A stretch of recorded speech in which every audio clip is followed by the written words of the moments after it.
on ne peut trop louer trois sortes de personnes, les dieux, sa maîtresse et son roi.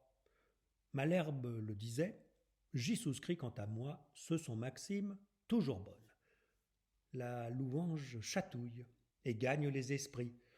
Les faveurs d'une belle en sont souvent le prix. Voyons comme les dieux l'ont quelquefois payé.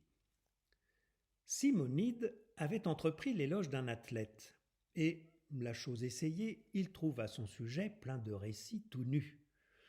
Les parents de l'athlète étaient gens inconnus, son père un bon bourgeois, lui sans autre mérite, matière infertile et petite.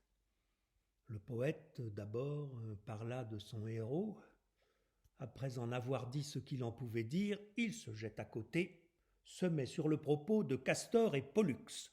Ne manque pas d'écrire que leur exemple était aux lutteurs glorieux, élève leur combat, spécifiant les lieux où ses frères s'étaient signalés davantage. Enfin, l'éloge de ces dieux faisait les deux tiers de l'ouvrage. L'athlète avait promis d'en payer un talent, mais quand il le vit, le galant n'en donna que le tiers, et dit fort franchement que Castor et Pollux acquittassent le reste. Faites-vous contenter par ce couple céleste.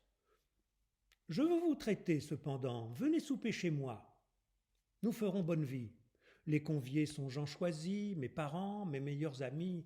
Soyez donc de la compagnie. Simonide promit. Peut-être qu'il eut peur de perdre, outre son dû, le gré de sa louange.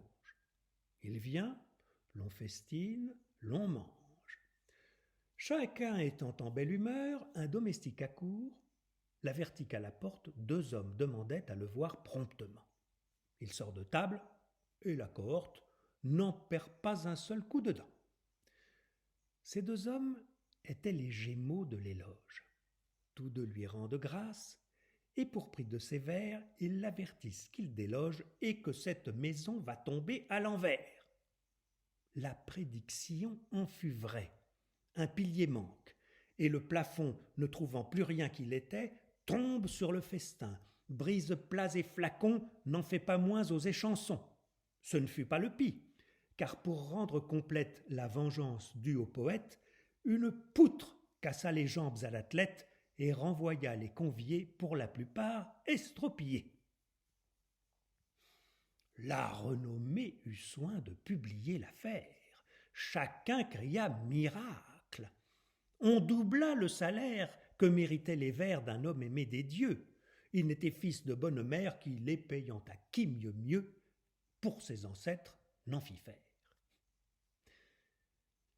Je reviens à mon texte et dis premièrement qu'on ne saurait manquer de louer largement les dieux et leurs pareils.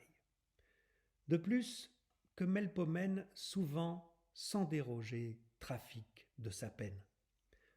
Enfin, qu'on doit tenir notre art en quelque prix. Les grands se font honneur dès lors qu'ils nous font grâce. Jadis, l'Olympe et le Parnasse étaient frères et bons amis.